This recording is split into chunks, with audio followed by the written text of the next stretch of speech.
The second reason for avoiding an executive coach like the plague, is when they present as what I call a Fixit coach. In other words, they are out to fix you. You've got a problem, or you are a problem, and they're going to fix it. There are several reasons why this approach is very, very counterproductive. The first being that generally it signifies a rather simplistic view of the client as being rather like a machine. There's a kind of machine metaphor in the mind of the coach, whereby they are intent on finding the broken part and replacing it, fixing it, doing whatever, just like they would if their car broke down. Now, the problem with that is that people, if you hadn't noticed, people are not like machines in particular. Of course, I mean, some of our behaviour can be a little bit machine-like, a little bit automaton, but actually we're rather more complex than any machine. And there's a rather nice acronym that describes what we're like as human beings, and that is VUCA, which stands for, it's VUCA, and it stands for volatile, uncertain, complex, and ambiguous. And that kind of nicely sums up much of the human condition, and indeed our experience of being humans. Things can change very quickly. They can be volatile. They can be very uncertain. We don't know what's going to happen next. They can be super complex and, of course, ambiguous, a little bit foggy and unclear. So trying to fix something with the attributes that a human being has is a tall order. It's quite difficult to do. And in fact, it can cause more damage than good. So what do we do instead? Well, it really is all about finding clarity and not hunting or searching for a resolution.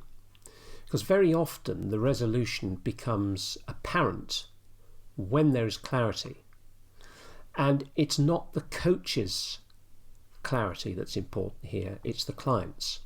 So rather than the coach looking for their own resolution to the program, their focus needs to be on enabling the client to find their resolution, whatever that is, not by spoon feeding them with it, because if you find a resolution it probably won't be the right one, but facilitating a clarity of mind and an emotional stability which will allow the way forward to present itself. I can tell you from my own experience that's a very powerful way of being a coach, and facilitating the very best outcomes for a client.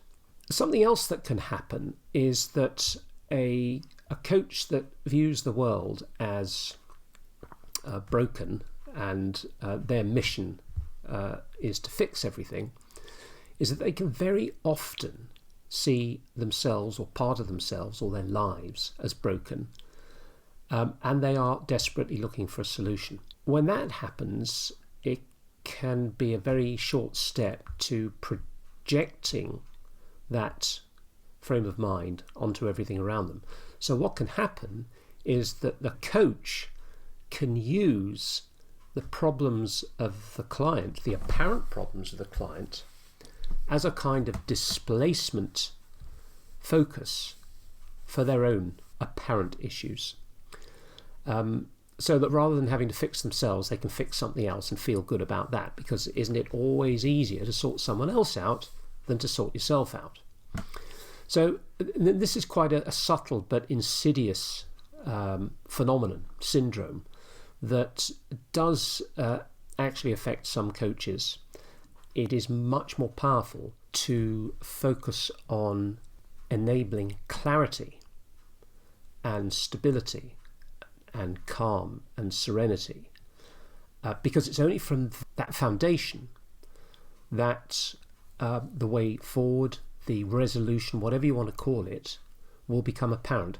Not necessarily to you, the coach, but more likely to the client, which is, after all, what we're there to do. So, in summary, if you are assessing a coach that sees the world as a broken mess, you included, and that wants to get in there with a toolkit and sort it out for you, be aware that that might not be the best approach for you, and quickly move on.